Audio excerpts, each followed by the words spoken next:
नमस्कार दोस्तों, बीपीएससी पाठशाला विद चौहान में आपका एक बार फिर से स्वागत है। आज का जो टॉपिक है वो मनुष्य की उत्पत्ति के बारे में है। ये आपको जो एकेडमिक एग्जाम्स होते हैं 9 to 12 के और जो बीए और एमए हिस्ट्री पेपर है उसके लिए बहुत ही इंपॉर्टेंट है। साथ में अगर वर्ल्ड हिस्ट्री से किसी भी पीसीएस में या पीसीएस में के अलावा यूपीएससी में प्रश्न आता है तो शॉर्ट आंसर में आपका ये पूछा जाता है और वहाँ पर के लिए भी ये इंपॉर्टेंट है। बीपीएससी पाठशाला विद चौहान जो चैनल है उसमें मैंने अभी बीपीएससी 72वीं के लिए भी काफ़ी सारे वीडियोस डाल रखे हैं और सारे ऑथेंटिक सोर्सेज से बनाए गए वीडियोस हैं।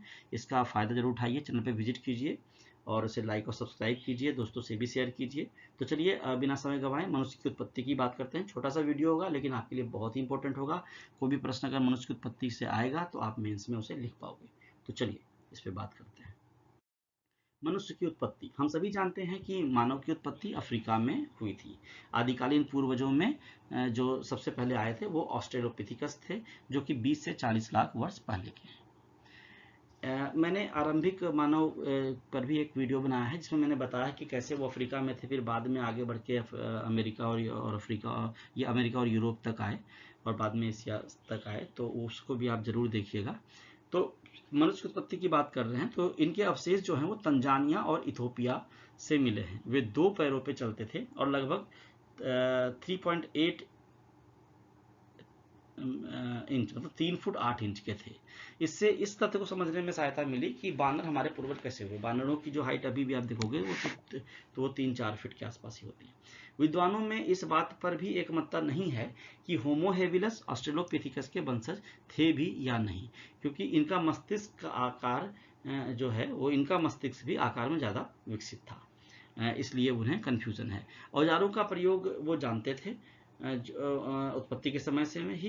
इनको होमो इरेक्टस का पूर्वज माना जाता है। जो होमो हेबिलस ऑस्ट्रेलोपिथिकस है इनको होमो इरेक्टस का पूर्वज माना जाता है। ये 15 लाख वर्ष पूर्व आए थे और जबकि 10 लाख वर्ष पूर्व हमारे पूर्वज अफ्रीका से बाहर निकले और इनके अवशेष हमें बाद में जाके चीन, जावा और यूरोप में देखने को मिलते हैं।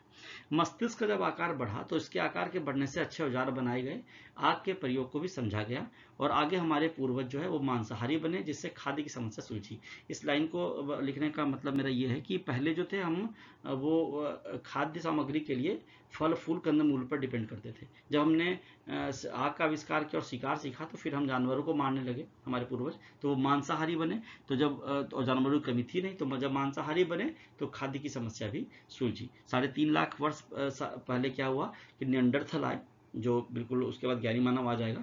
तो निएंडरथल आए जो कि छोटे और गठीले शरीर वाले थे और भाषा और कला अभी भी नहीं थी, लेकिन धीरे धीरे कई बदलाव आए और जिससे विकास में तेजी आई और आगे जाके भाषा, शब्द और इसका लिपि का आविष्कार हुआ। तो मनुष्य की उत्पत्ति को समझने के लिए ये 3-4 मिनट का वीडियो बनाया है और इस वीडियो में इतना ही है। आप इस वीडियो को 1-2 बार देखिए, लिखने का प्रयास कीजिए और अगर इससे प्रश्न आएगा तो आप स्लाइड में जो लिखा अगर हूबहू भी लिख के आएंगे तो 100% प्रश्न उत्तर के आपको अंक मिलेंगे, ऐसा मेरा विश्वास है। तो आज की वीडियो के लिए इतना ही है, धन्यवाद। पढ़ते रहिए, मस्त रहिए। आगे मैं और भी अच्छे वीडियोस लेके आऊँगा और आपसे ये गुजारिश करूँगा कि आप बीपीएससी पाठशाला विद चौहान को प्यार दें, इसे लाइक करें और सब्सक्राइब करें। Thank you.